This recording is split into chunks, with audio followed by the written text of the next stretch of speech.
Good morning and welcome to Renovation Church Live. Look, I hope that wherever you're viewing this, man, you find yourself blessed. This morning is actually going to be a little bit different for you guys. Here in the house, we have a global missionary who's going to be here this morning to share his story as a part of our This Is My Story series. Now, where he and his wife and his kids live, because of where they live, it would actually be unsafe for us to put our service live to you this morning online. And so what we've done is we've just created a digital experience for you to still be able to engage with and worship with. And quite frankly, you're actually in for a treat. Some of you guys know Pastor Chuck Connor. We were able to sit down with him, and he actually took us all the way back and shared some of his story with us. You know, we've been talking about how in this series, as we share our story, we actually invite people into our lives, and we metaphorically take them from, the porch of our lives to the kitchen of our lives, and eventually, when there's trust and love there, we take them and we find ourselves in the living rooms of our lives. And so we actually sat down with Pastor Chuck, and he actually took us into the living room of his life, and he shared some parts of his story that I think some of you are going to be blessed by. Renovation Church, we love you.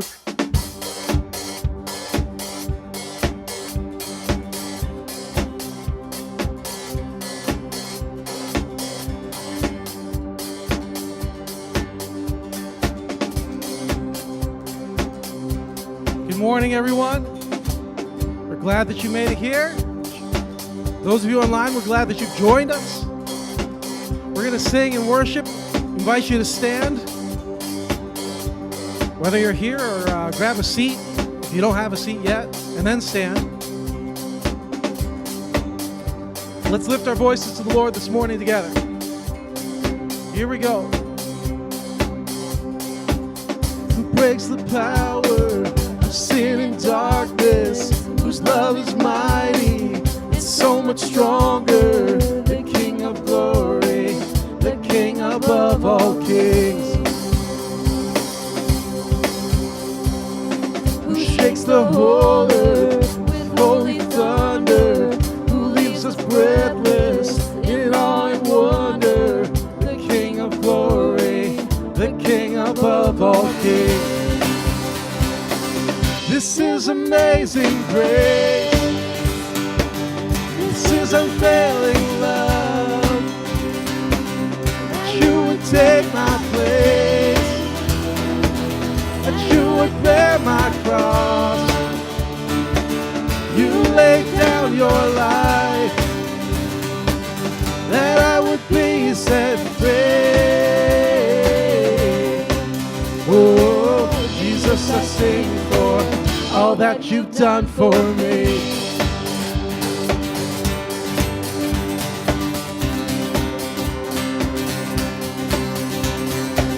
Who brings our chaos back into order, who makes the orphan a son and daughter. The King of glory, the King of glory, who rules the nations with truth and justice, shines like the sun in all of its brilliance. The King of glory, the King above all kings. Sing of his grace. This is amazing grace. This is unfailing love, that you would take my place, that you would bear my cross. You laid down your life, that I would be set free. Oh, Jesus, I sing for all that you've done for me.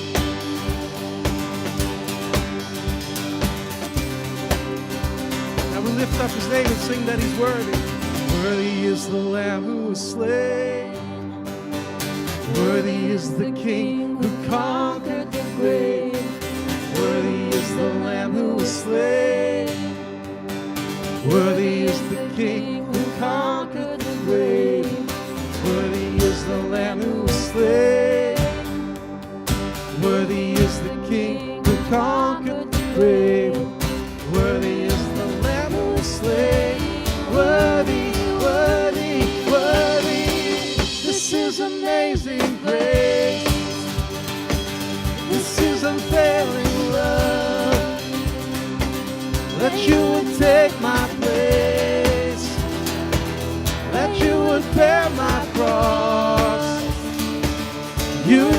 down your life, that I would be set free.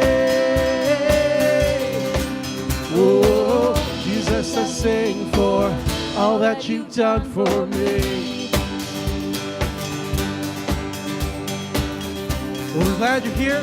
Why don't you shake somebody's hand, give them a high five or a fist bump or whatever.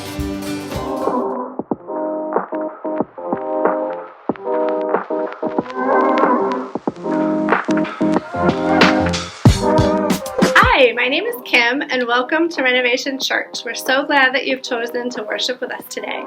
If you're joining us for the first time, we have a gift for you. So fill out the response card on the website, and a gift will be emailed to you. The response form is also a great way to let us know how we can be praying for you, so don't hesitate to share your requests. Mother's Day photo op is coming up next week, and we wanted to offer the opportunity to capture a special moment with your mom, aunt, grandma, or just a special woman in your life. Stop by our photo backdrop and get a picture together immediately following the service next Sunday, May 14th. We also wanted to let you know that we have a town hall meeting coming up on Sunday, May 21st at 6 p.m. During this meeting, Renovation members will be voting for new people for our leadership team and finance team. We'll also hear some important updates on things going on in the life of Renovation. So if you call Renovation your home church, we would love for you to come. My Story Workshop. Have you enjoyed listening to others share their stories? We all have a story to tell. Come and learn how to share your story at our workshop happening May 16th, May 23rd, and June 6th. For more information or to register, contact Chuck Connors at chuck@renovationmi.com. That's all for announcements for today. Join me as we continue in worship. Would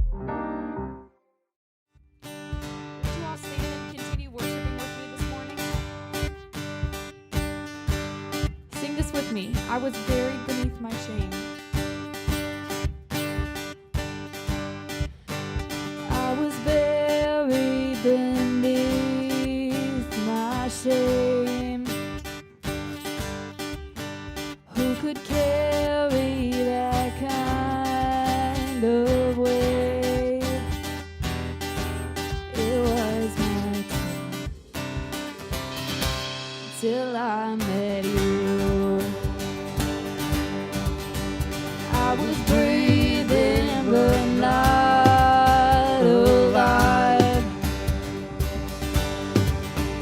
All my failures I tried to hide. It was my tomb till I met you. Sing this out. You called my name and I ran out of that grave, out of the darkness into your glorious day. You called my name and I ran out of that grave, out of the darkness into your glorious day.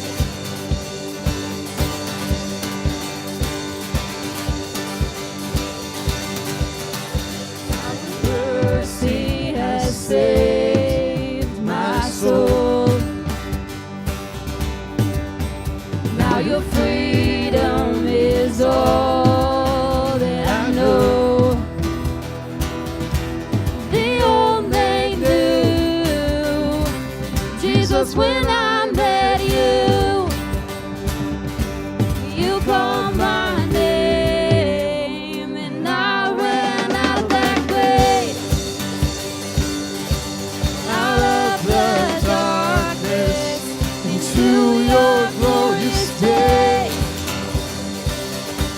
You called my name and I ran out of that grave, out of the darkness into your glorious day.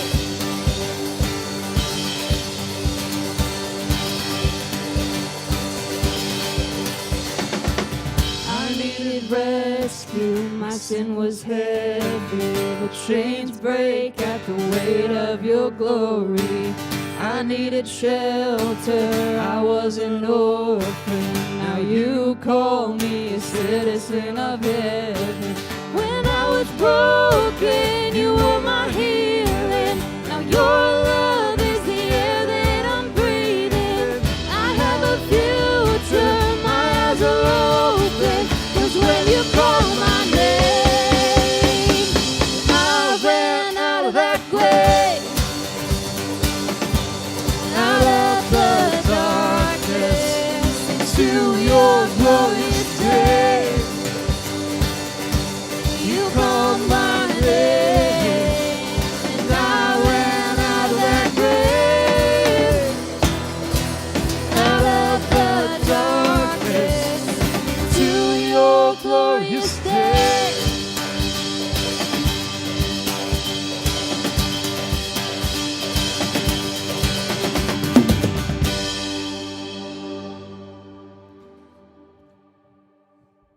Let's look at Psalm 71 together. This is verses 1 through 3. In you, Lord, I have taken refuge. Let me never be put to shame. In your righteousness, rescue me and deliver me. Turn your ear to me and save me. Be my rock of refuge to which I can always go. Give the command to save me. And would you read this with me? For you are my rock and my fortress.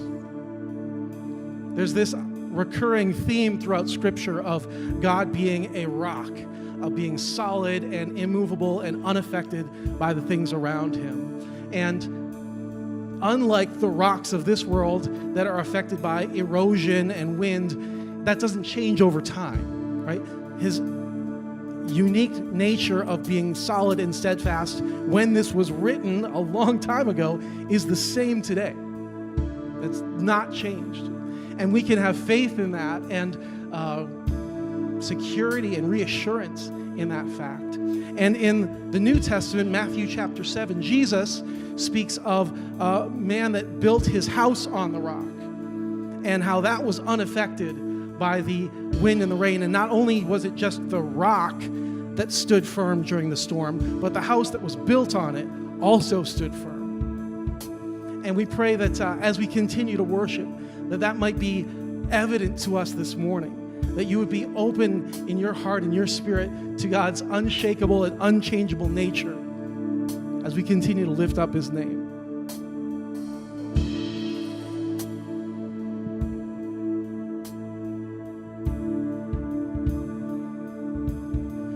Christ is my firm foundation, the rock on which I stand when everything around me is shaking. I've never been more glad that I put my faith in Jesus,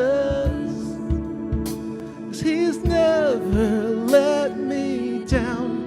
He's faithful through generations. So why would he fail now? He won't. He won't.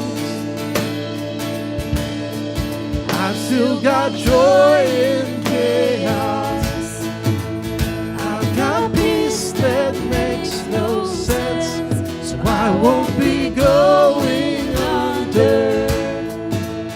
I'm not held by my own strength, 'cause I built my life on Jesus. He's never let me down. He's faithful in every season. So why would he fail now? He won't. He won't. He won't fail. He won't fail. He won't. Sing that again. He won't. He won't fail. He won't fail. won't.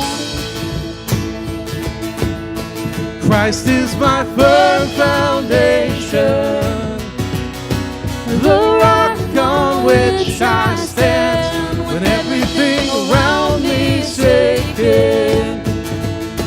I've never been more glad that I put my faith in Jesus. 'Cause He's never let me down. He's faithful through generations. So why would He fail now? He won't. He won't. He won't fail. He won't fail. He won't.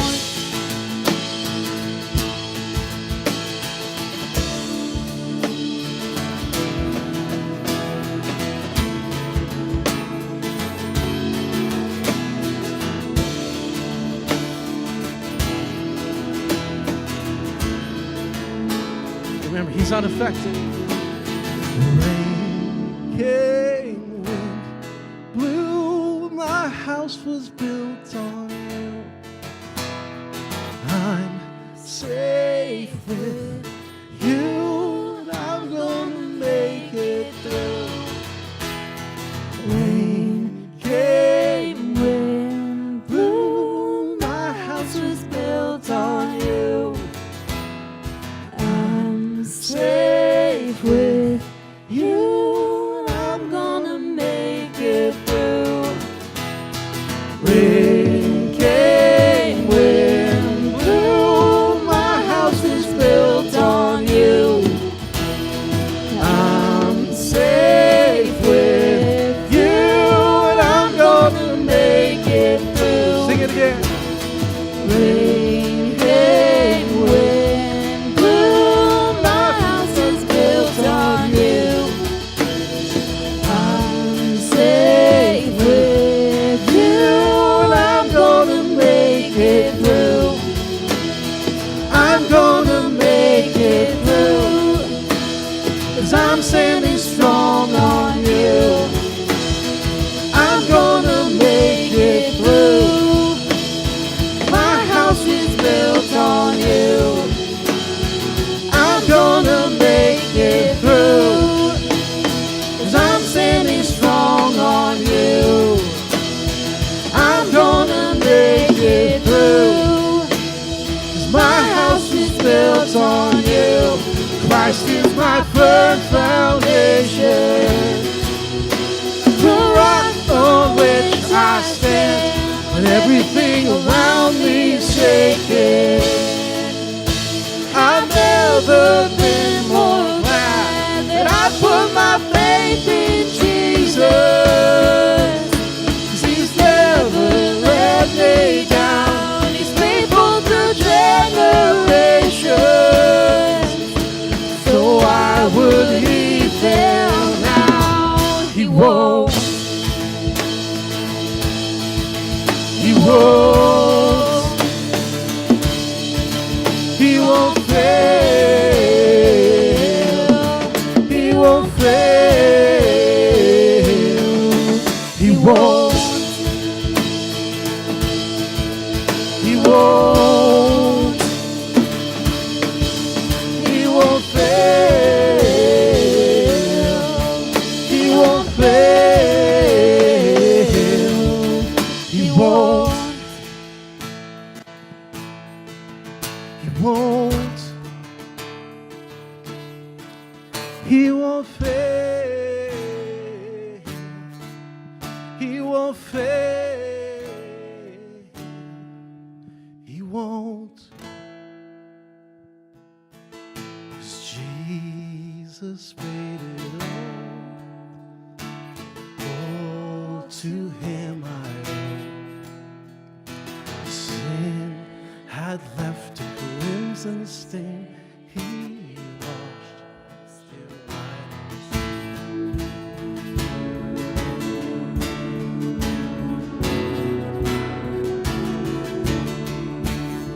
And I hear the Savior say, my strength indeed is small. Child of weakness, watch and pray. Find in me thine all in all.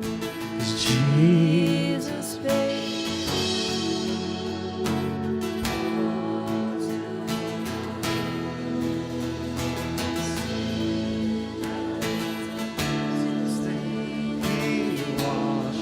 it white as snow.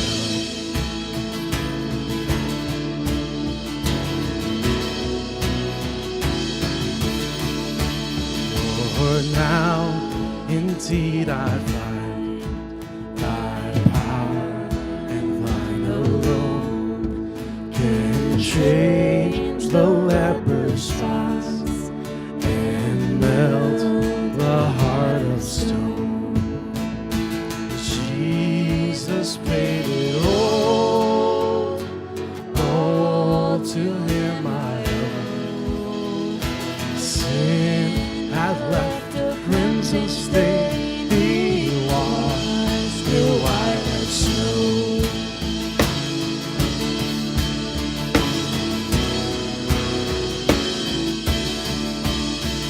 And now before the throne I stand in him complete. Jesus died my soul to save. My lips shall still repeat.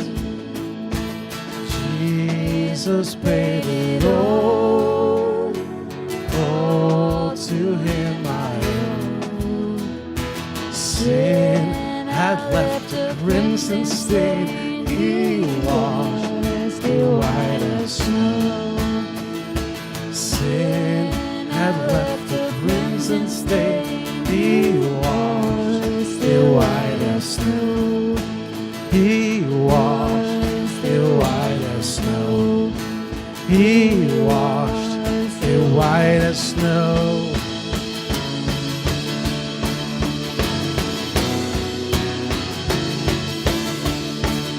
Oh, praise the one who paid my debt and raised this life up from the dead. Oh, praise the one who paid my debt and raised this life up from the dead. Oh, praise the one who paid my debt and raised this life up from the dead. Oh, praise the one who paid my debt and raised this life up from the dead. Oh, praise the one who paid my debt and raised this life up from the dead. Oh, praise the one who paid my debt and raised this life up from the dead. Jesus.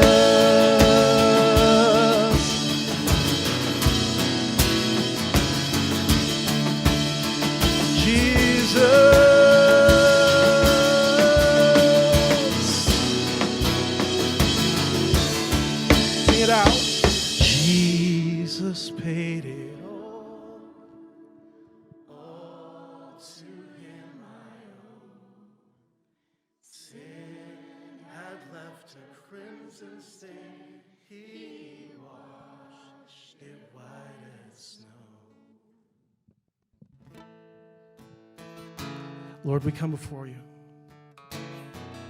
knowing you are the one who paid the debt that we couldn't pay. Chuck, thank you for doing this. Yeah, you're welcome. Yeah. You know, as a part of this, This Is My Story series, and really why we're sitting on a couch is because we've been talking about how as you get to know people, Right. metaphorically, you put it in terms of like the rooms of their house that they allow you in. And I think the more you get to know people, eventually you end up on the couch, right? Just For hanging sure. out Yep. after a meal, Yep. whatever. You've been here for a while. A lot of people know you. Yep. But I don't know if everyone knows kind of the complete story of Chuck. If we go all the way back, man, would you take us all the way back? Yeah, I think it would take us to the living room, brother. All right. Yeah, thank you for giving me the opportunity. Yeah. This is fun.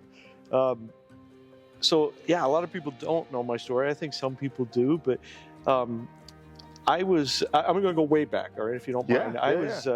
I was the middle child, one of 5, okay, born down in Toledo, Ohio. Yep, that's why I'm a Buckeye. I'm sorry, man. I'm sorry. It all makes sense now. Yep. Okay. It's coming together. But anyway, I would say that when I was born, you would look at it as kind of like that ideal family, because mom and dad were engaged in a church, in a local church.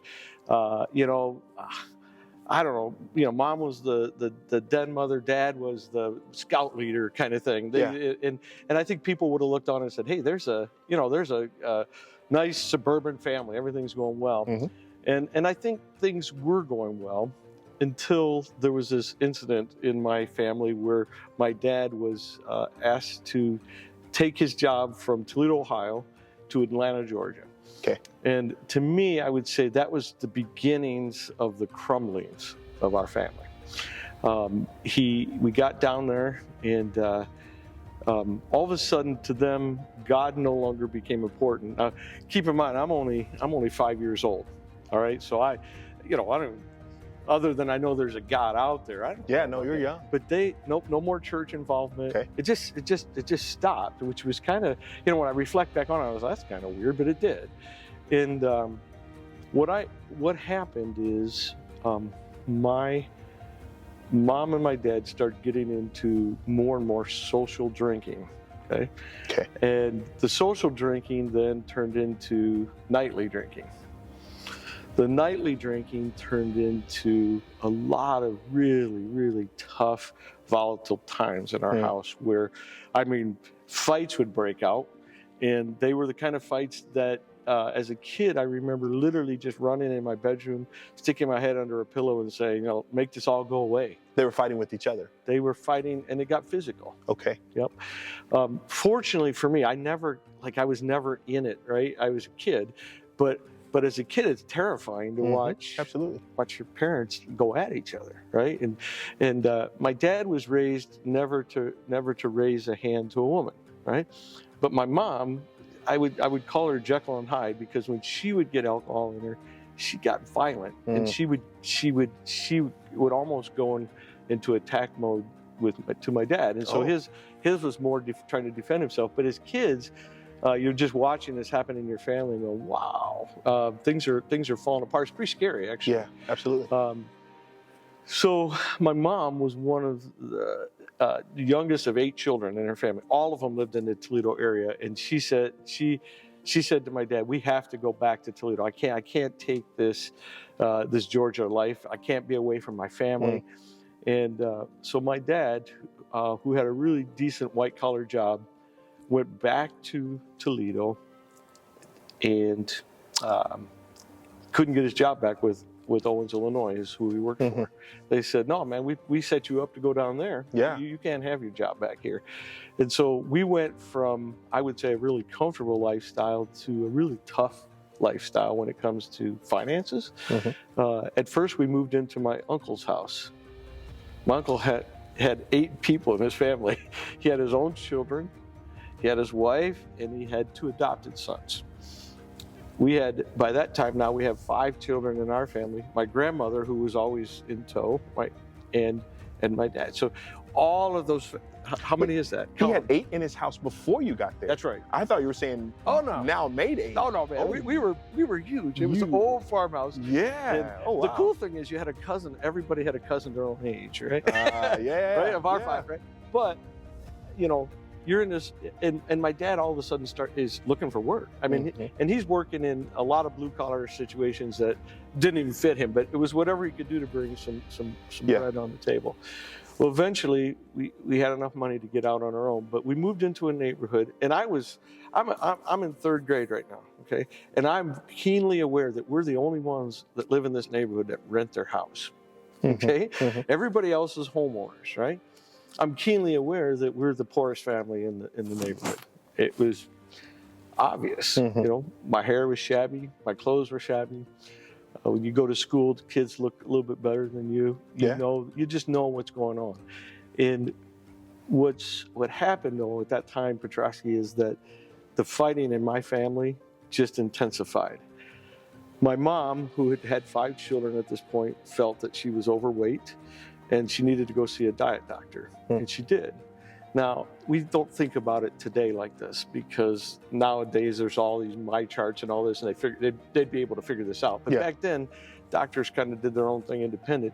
And she went to 3 diet doctors at the same time, and she got, the street name was called Black Beauties. And how I knew this as a kid, I don't know, but that's what my mom got. Black Beauties? Yeah, they were a diet pill, but basically they were an upper. They would elevate you so that you would, and she'd take 3 times the dosage that you should have, and it's pretty heavy duty stuff.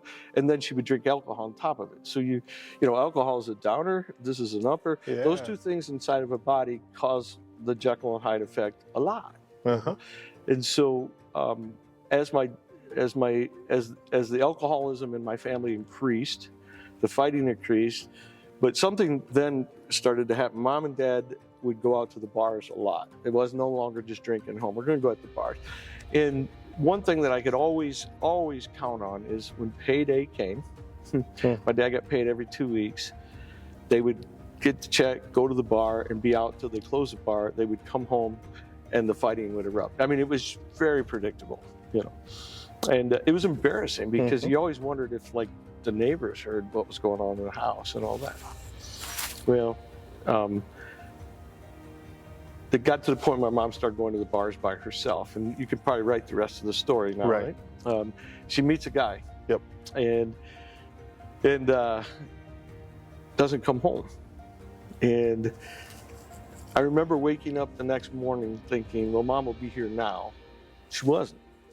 And for us kids, that was pretty scary. It's like, well, where's Mom at? Yeah. You know? And then you went to school that day and came home from school, and Mom still wasn't there.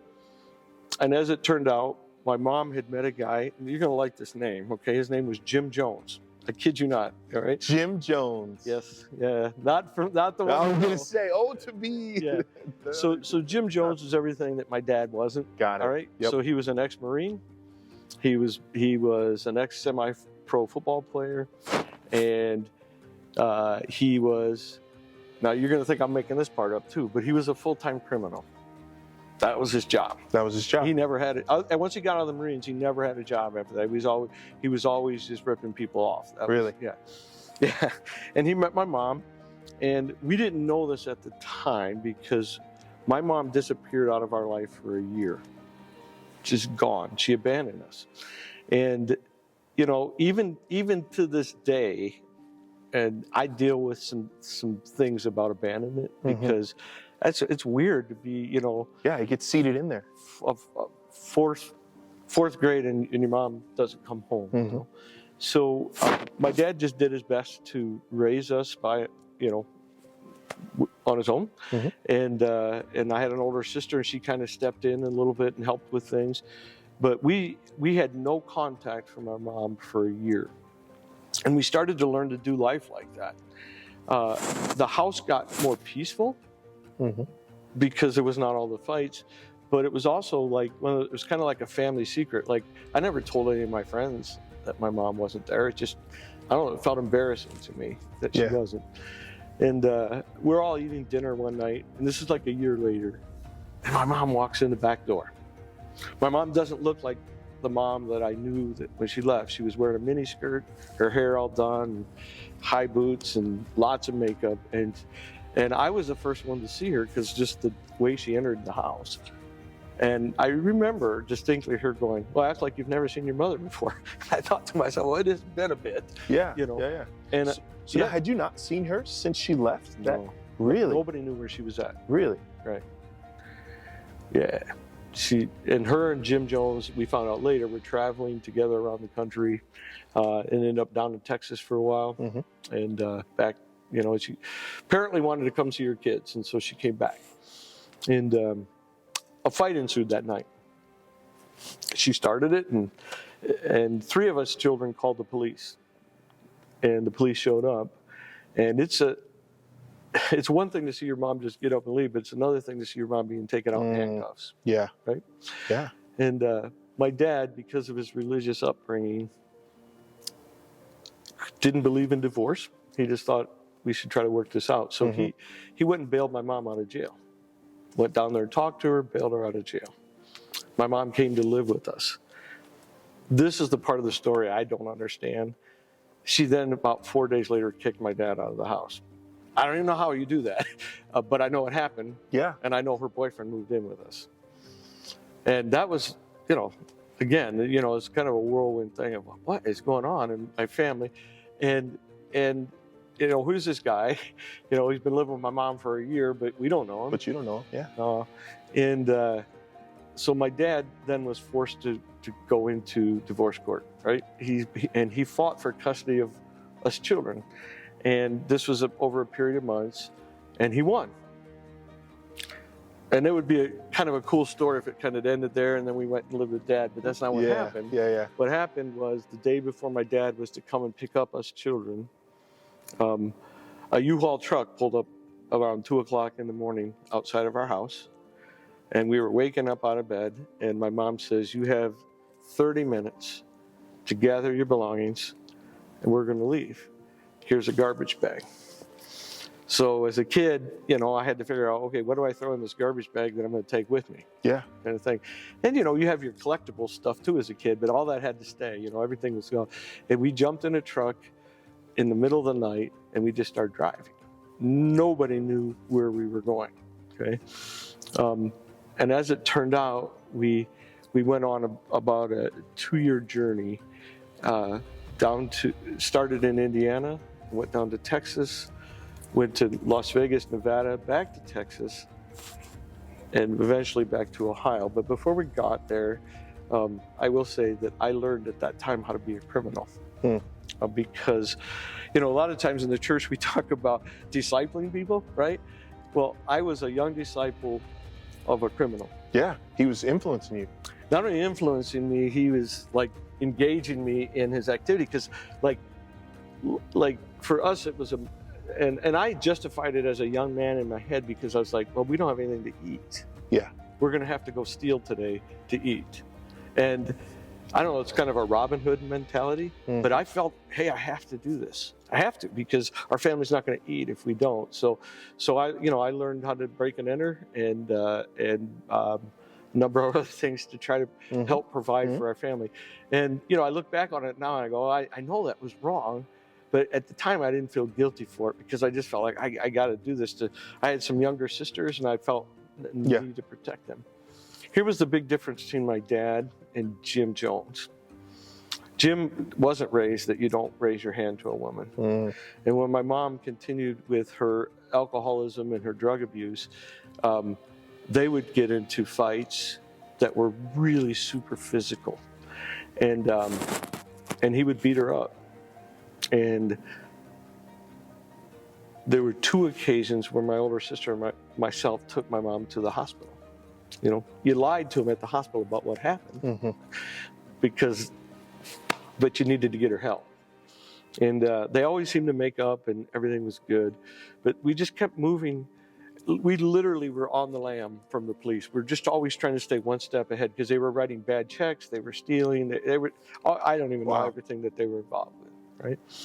But I remember one day we're in this little efficiency apartment back in Texas, and the really hard knock comes on the door. Boom, boom, boom. There's the police. And it seems like our game was up at this point. And I don't know why this happened the way it happened, but it still sticks in my mind as something that was very traumatic for me. My mom grabbed me, I think I was the closest kid, and she ran into the bedroom and we went into the closet and held the door shut. I was standing in front of her. And I don't know if we thought we were going to hold the police out or what, but we hear them talking to my siblings, and then they start rustling through the house looking for Jim Jones and my mom. Jim happened to be out doing something. And they came and pulled on that closet door, and I did my best to hold it back. But when it flew open, just the force of them pulling it pulled me out, and I fell on the floor.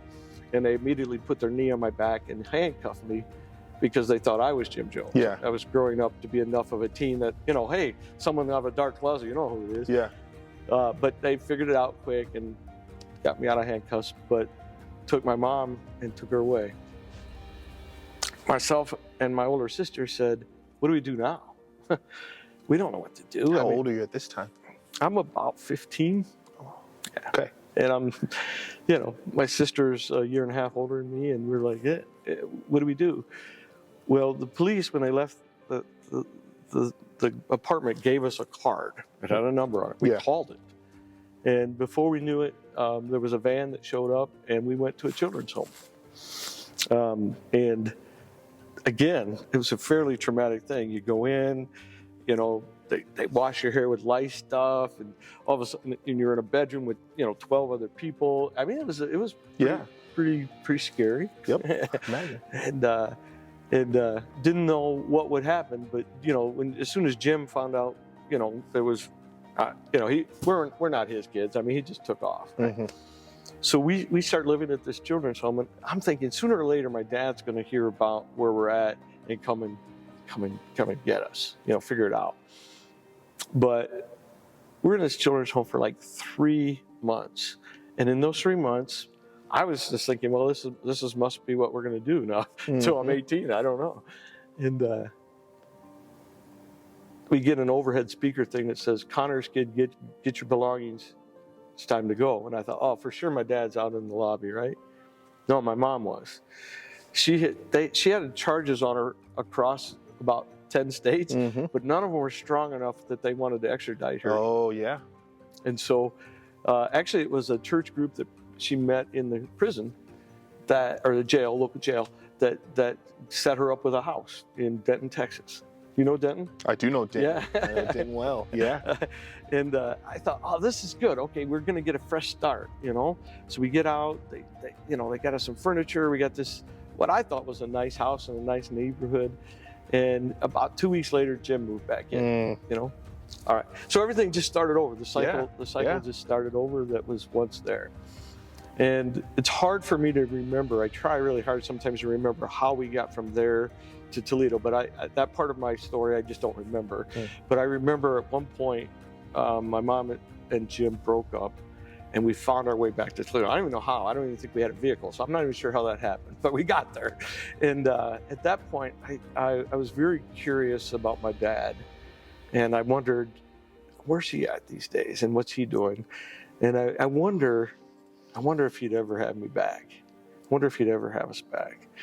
And, you know, it was just more of a wondering thing. And I have an older brother who broke off from this at a certain point, and he was still in contact with my dad. So I got in touch with him, and I asked him about my dad, and found out my dad had remarried and had I have a stepsister now. Okay. But I hadn't reached out to my dad in that period of time because I was afraid to. And you think, well, why would you be afraid? But I was just afraid to. I don't know why. Nobody in our family did. So he really didn't know where we were at. He finally just decided to go on with his life. And I just wondered, you know, would I ever get reconnected with my dad? Well, my mom entered into the darkest part of her life, where she went from man to man to man. I mean, I would wake up and there'd be someone different in our house, in our rented place, I should say, you know, and it just got really bad. And my mom started getting beat up more, and I was getting taller. I'm still not tall, but I was getting bigger. And now the oldest one in the family, I said, I got to do something. Yeah. So I would get in between them and try to break up fights. Have you ever got between two drunks and tried to break up a fight? I have not. You shouldn't do that. I could imagine. It's not a good thing. It's just not a good thing. It's actually kind of hurts. And I did that a couple times. And I had said to my mom, I'm so tired of this. You know, my two little sisters, every time would just come to me, and I'd hold them on my lap, and they'd cry, and I'd say, hey, it's going to be all right. And here I am going, I don't think it's going to be all right.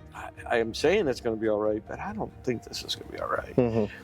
And I remember talking to my mom and saying, listen, if this can't change, I'm going to take my sisters and leave. And she didn't believe me, and she said, You're just like your father is actually what she said. I remember her saying all that. But it's going to happen. I don't know that I can deal with this much longer. And it happened again because it was like clockwork. It just happened again. And so by this time I had become a hyper responsible student. Part of my story is why we were doing that traveling. I missed like 1.5 years of school. And so when I entered back into school, I just got right back in the same grade. And by the time the records caught up, I was doing well in that grade, and they left me there. Yeah. So, but I became very diligent in school because I don't know, school for me was like a place of respite. Yeah. You know, that makes sense. You could go there and get a lunch, and everything was good, and learned how to make friends quick because I was always moving around. And but anyway, I went to school that day, but I was determined that day I was not going back home. I was going to go find my dad. And my brother had told me where he lived, which ironically was only about 2 miles down the road. Wasn't that far. No. And in that day and time, we could get on a different school bus and no one questioned it. Nowadays, you couldn't do it. No, you can't do that now. But anyway, I got on a different school bus and I got off. And Petrosky, I was terrified, man. I was like, my dad's got one or two choices here. You know, he's either gonna say, "Hey, welcome home, son," or he's gonna say, "I never knew you. You made your choice," you know? And went up, they were living in an apartment, and I went up and I found the mailbox that said Connors. I'm like, okay, this is it. Went up this flight of stairs, you know, apartment number 12. I'm like, here I go. And I rang the doorbell and waited. Nothing. Nobody. I'm like, they're not home. Can you believe this? I'm like, I can't change my plan. So I sit right there on the floor and waited for about 4 hours. Did my homework. Yep. Because I had to get my homework done. But I said, I'm going to sit here until he comes. Just going to wait. And my dad, finally, the keys came in the door, and I was like, oh, here it goes. And he looks at me, and I look at him, and I said, hey, Dad. And he embraced me. Oh. Yeah, exactly. Yeah. Because I was like, this go either way, you know. And he brought me in, a lot of tears, and he just said, where have you been? You know, where are your sisters? And I told him the whole story as I could remember it. And he said, let's go get your sisters. And it was easy because my mom was out drinking again. I mean, the pattern was the same every night. So they were just in the house by themselves. We went and got them. And so we started then living with my dad.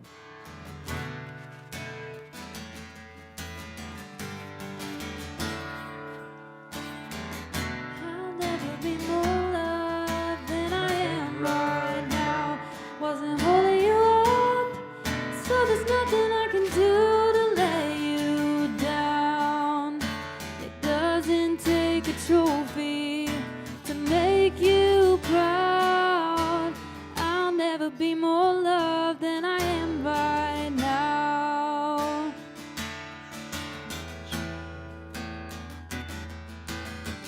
Would you stand and sing this with me?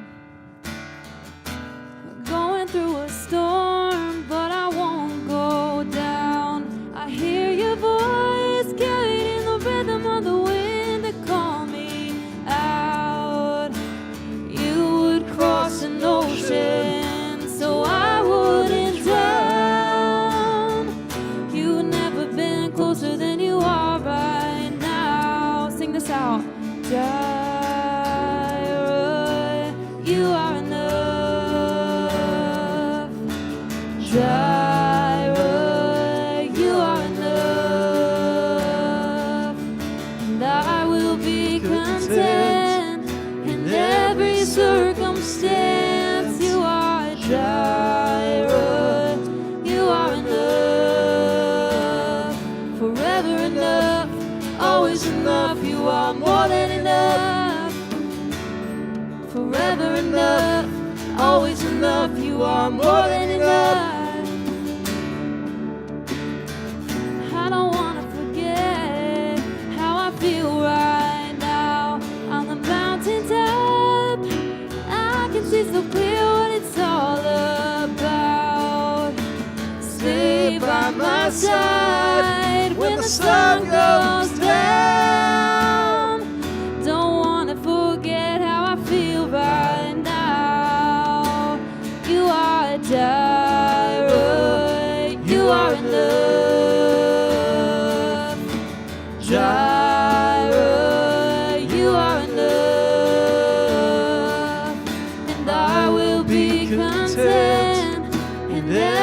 circumstance. You are Jireh. You are enough, forever enough, always enough. You are more than enough, forever enough, always enough. You are more than enough. I'm already loved,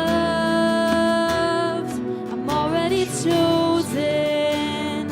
I know who I am, I know what you've spoken. I'm already loved more than I could imagine, and that is enough. Sing that again. I'm already loved. I'm already loved. I'm already chosen. I know who I am. I know what you've spoken. I'm already loved more than I could imagine, and that is enough. And Jireh, you are enough. Jireh, you are enough, and I will be content in every circumstance. You are Jireh, you are enough, forever enough, always enough. You are more than enough, forever enough, always enough. You are more than enough.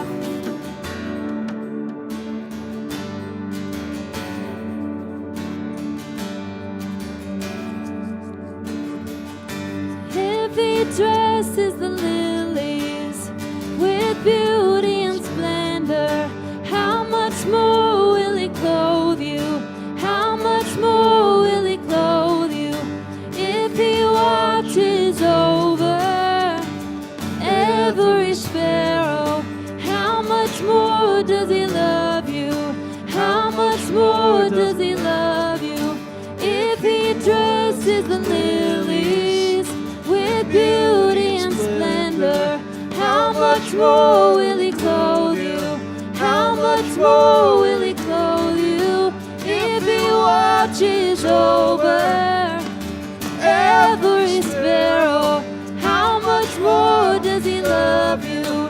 How much more does he love you? You are Jireh, you are enough. And Jireh, you are enough, and I will be content in every circumstance. You are Jireh, you are enough, forever enough, always enough. You are more than enough, forever enough, always enough. You are more than enough. Amen. We are going to give back of our tithes and our offerings, and we remind you that this is your chance to continue to respond with your praise and your worship as well. So let's do this. Our ushers will come forward, and let's sing and praise the Lord together one more time. It would help if I did it in the right key. Let's try that again. Christ is my firm foundation, the rock on which I stand. With everything around me shaking, I'll never be more glad that I put my faith in Jesus. 'Cause he's never let me down. He's faithful through generations. So why would he fail now? He won't. He won't.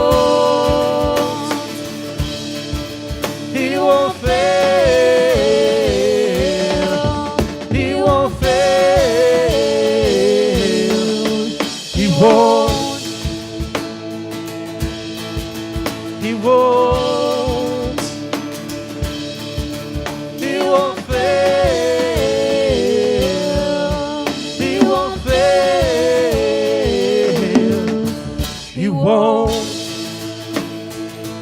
Go and be the church. May the presence of the Lord go with you. We'll see you next Sunday or tonight at 6 o'clock.